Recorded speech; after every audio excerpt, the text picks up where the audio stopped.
He knew something was wrong when his regular customer stopped ordering pizza.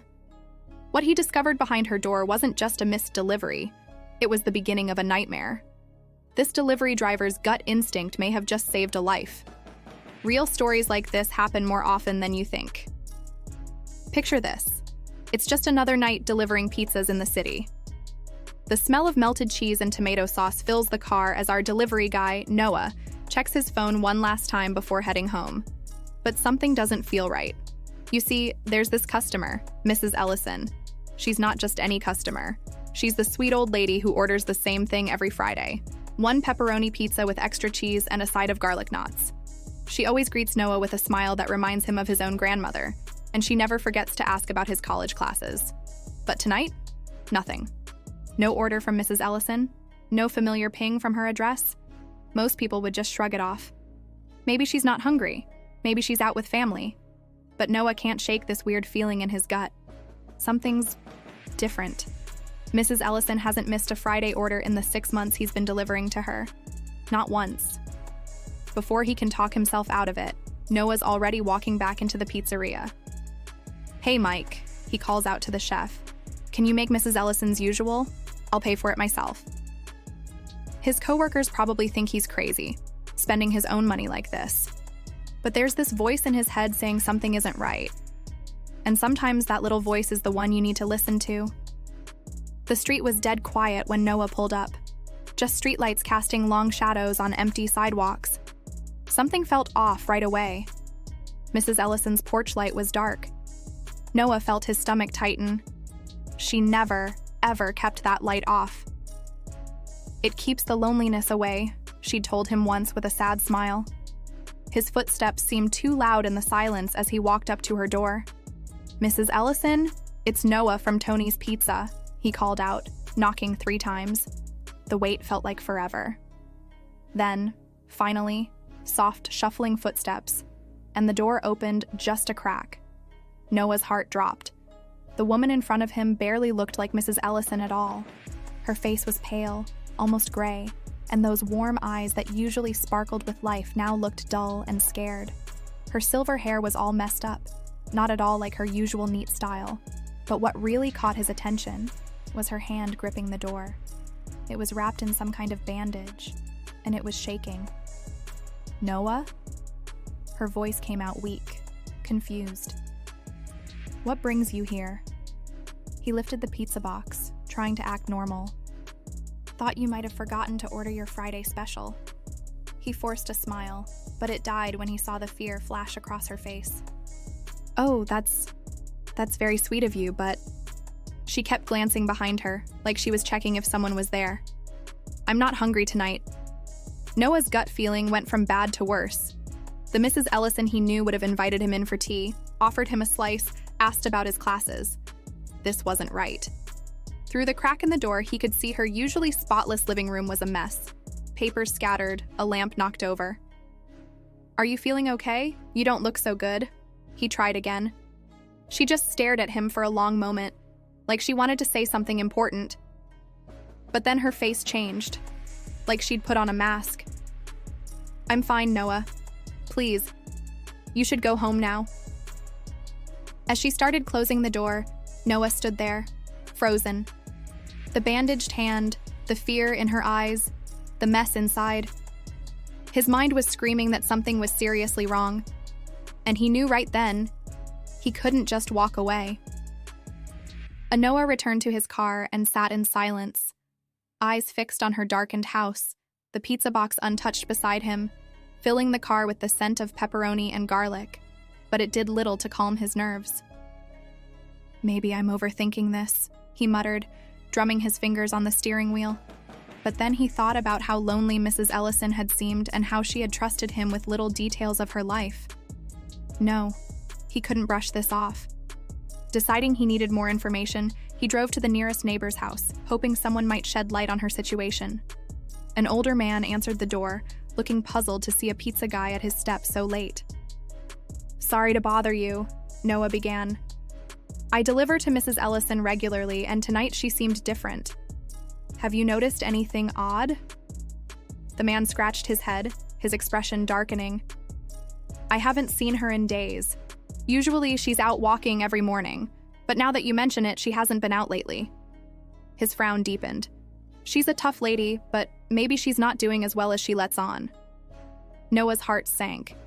He thanked the man and moved to another neighbor, a younger woman who answered with a steaming mug of tea in her hand. She listened with a concerned frown. Actually, yeah, she said slowly. A couple of nights ago, I saw two men hanging around her house. They looked like they didn't belong there, knocking on her door, whispering to each other. I thought about asking if she was all right, but I didn't want to be nosy. I'll rewrite this section to build tension and add more impactful details. Noah sat in his car, staring at Mrs. Ellison's dark house. The pizza box next to him was getting cold, but food was the last thing on his mind right now. Come on, think, he whispered to himself, tapping the steering wheel. Mrs. Ellison wasn't just another customer. She was the lady who'd shown him pictures of her grandkids, who'd offered him hot chocolate on cold nights. Something in his gut told him he couldn't just drive away. Making up his mind, he pulled up to the house next door. The porch light clicked on, and an older man in a bathrobe appeared, eyeing the pizza uniform with confusion. I know it's late, Noah started, but I deliver to Mrs. Ellison every Friday. Tonight something seemed off. Have you seen her lately? The neighbor's face changed. Now that you mention it, he leaned against his doorframe. She usually walks her little dog every morning like clockwork. Haven't seen her out there all week. He paused, looking troubled. She lives alone since her husband passed. Maybe we should have checked on her sooner. Getting more worried by the minute, Noah tried the house on the other side. A woman around 30 answered, clutching a cup of tea, her phone in the other hand. 2 nights ago, she said, lowering her voice, I saw something weird. These 2 guys, definitely not from around here. They kept circling her house in this beat-up blue car. They knocked on her door real late, talking all quiet-like. She took a sip of tea, looking guilty. I should have called someone, shouldn't I? It just didn't feel right. Noah felt his stomach drop. Strange men, a bandaged hand, a messy house. The pieces were starting to fit together, and the picture they formed made his blood run cold. Noah felt a cold knot forming in his stomach. Strangers lurking around Mrs. Ellison's house was a bad sign. He moved to the next house, hoping for more answers, and there he found an older man who gave him a grim nod. I've seen those 2 fellas too. They've been coming around a lot, hanging on her porch, knocking on her door. I told them to get lost last week, but they didn't seem too happy about it. Noah clenched his fists, his worry transforming into a determination to protect Mrs. Ellison. She had become more than just a delivery stop to him, and he couldn't bear the thought of her facing these men alone. Taking a steadying breath, he returned to her house and found the front door slightly ajar. His pulse quickened as he stepped inside, calling her name softly. Mrs. Ellison, he whispered, moving further into the dimly lit hallway. Papers cluttered the small table near the door. Overdue bills, a few prescriptions scattered around. Finally, he reached her bedroom door, slightly open. He stepped inside and found her slumped on the floor, looking frail and helpless, her breathing labored. Noah rushed to her side. Mrs. Ellison, what's going on? Are you hurt? She looked at him, her gaze weary but relieved. Noah, I told you not to come in, she whispered, her voice cracked with exhaustion. I couldn't just leave, he replied, steadying her as she tried to sit up. Why didn't you tell anyone what was happening? I'll rewrite this section to make it more intense and emotional while keeping it clear and easy to follow. One more neighbor to check. This time, a guy with gray hair and work boots answered. His face got serious when Noah mentioned the strange men. Yeah, I've seen those troublemakers, he growled. Been showing up at all hours acting real pushy. Last Thursday, I yelled at them to back off. Man, if looks could kill. He shook his head. Should have done more than just yell. That was it. Noah knew he had to act now. Walking back to Mrs. Ellison's house, his heart nearly stopped. The front door was cracked open. Mrs. Ellison? He called softly, pushing the door wider. The hallway was dark except for a thin stripe of light from a back room. His shoes crunched on scattered papers.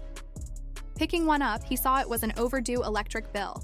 Next to it, prescription bottles lay tipped over, their labels showing heart medication. Each step down the hallway felt like walking through a nightmare. Then he heard it, weak breathing coming from behind a half-open door. "Oh God," Noah whispered. There she was, crumpled on her bedroom floor like a fallen bird, barely moving. He ran to her, dropping to his knees. "Mrs. Ellison, can you hear me?" Her eyes fluttered open, focusing on his face. "Noah." Her voice was barely there. "I told you to stay away." "No way I could do that," he said gently, helping her sit up. She felt so fragile under his hands, like she might break. "Please tell me what's happening. Who are these guys? Why didn't you ask for help?" The look in her eyes, fear mixed with shame, made his heart break. Something terrible was happening here, and he'd walked right into the middle of it. Her lips trembled as she glanced away. "Because no one would listen. They'd just think I was a confused old lady." "No, they wouldn't," Noah said firmly. "Tell me what's going on. Who are those men?" "They keep coming, telling me to sell the house," she murmured, her voice quivering. "They say they're here to help, but when I said no, they got aggressive. They're trying to scare me out." Noah's blood boiled. Vulnerable people like Mrs. Ellison shouldn't be treated this way, especially in their own homes. "I'm not leaving you here alone," he said, helping her to her feet. "We're getting you out of here." But before they could move, a loud knock sounded at the front door, and Mrs. Ellison's face went pale. "They're back," she whispered, clutching his arm in fear. "It's all right," he whispered back. "We'll go out the back." With his arm around her for support, he led her quietly through the back door and into his car. He drove to a nearby motel where he knew she'd be safe for the night, his mind racing with the need to protect her. When they arrived at the motel, Noah helped Mrs. Ellison inside, settling her into a chair as he pulled out his phone. He called a trusted friend who worked with elderly support services, explaining the situation. Within minutes, his friend promised to bring in legal help and security for her house, making sure those men wouldn't bother her again. The next morning, Noah sat with Mrs. Ellison as they met with the support team. He could see relief settling over her face as she realized she wouldn't have to face this alone. Over the following days, he watched as a security system was installed in her home, locks were changed, and supportive neighbors rallied around her. Soon, Mrs. Ellison had a home nurse visiting regularly and a legal team protecting her property. Noah continued visiting, bringing her pizza and spending time as her friend rather than just her delivery guy. They shared meals, laughter, and stories of her younger days, their bond growing deeper with each visit. One evening, as they shared a quiet dinner, Mrs. Ellison smiled softly. "You saved me, Noah," she said, her voice choked with gratitude. He took her hand gently. "Mrs. Ellison, you've been a friend to me too. I'd do it again in a heartbeat." As the days passed, the harassment faded into memory. Thanks to Noah's determination, Mrs. Ellison found a sense of peace and belonging, knowing she wasn't alone. And for Noah, this experience wasn't just about doing the right thing. It was about realizing the profound difference kindness could make in someone's life. Noah had protected her when she needed it most, and in doing so, had changed both their lives forever. Kindness, he realized, was sometimes all it took to change everything. Thank you for watching. If you were touched by this story, don't forget to hit subscribe so you never miss our next one, and let us know in the comments where you're watching from. We'd love to hear from you. This is the last section. I'll rewrite this final section to make it more impactful while keeping the core message of kindness and community. They want my house," she finally whispered, hands shaking. "Keep saying they'll help me sell it. When I refused..." She touched her bandaged hand. "They started showing up at night, moving things around, trying to scare me into leaving." Noah felt anger rising in his chest. Before he could respond, heavy knocks echoed from the front door. Mrs. Ellison grabbed his arm, terrified. "They're here!" "It's okay," Noah whispered. "We're leaving. Now." Supporting her weight, he guided her through the dark kitchen and out the back door. His car was just a few steps away. They made it just as voices approached the house.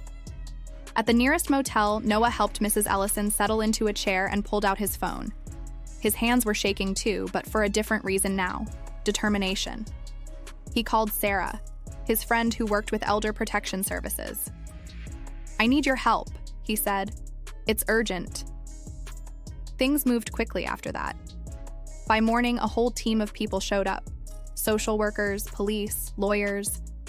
Noah stayed right by Mrs. Ellison's side as she told her story. Those men? Turned out they were part of a known scam targeting elderly homeowners. They'd picked the wrong house this time. Over the next few weeks, everything changed. Security cameras went up around Mrs. Ellison's house, new locks on all the doors. A home health nurse started visiting daily. The neighbors set up a watch system, taking turns keeping an eye on her house. Those scammers, they never showed their faces again. But the biggest change was in Mrs. Ellison herself. The fear in her eyes? Gone, replaced by something warmer, stronger. Every Friday, Noah still brought her favorite pizza, not as a delivery guy anymore, but as family. They'd sit together, sharing stories and laughing about her wild days as a disco dancer in the 70s. One night, as they finished their usual pepperoni and garlic knots, she reached for Noah's hand. "You didn't just save my house," she said softly. "You saved me." Noah squeezed her hand gently. That's what family does. Sometimes the smallest acts of kindness, like noticing a missed pizza order, can change everything. Noah thought he was just delivering food that night. Instead, he delivered hope. And Mrs. Ellison? She got more than just her favorite pizza. She got her life back. Remember, if something doesn't feel right, speak up. Look out for each other. You never know whose guardian angel you might become. If this story touched your heart, hit that subscribe button. Drop a comment below telling us where you're watching from. Your story could be next.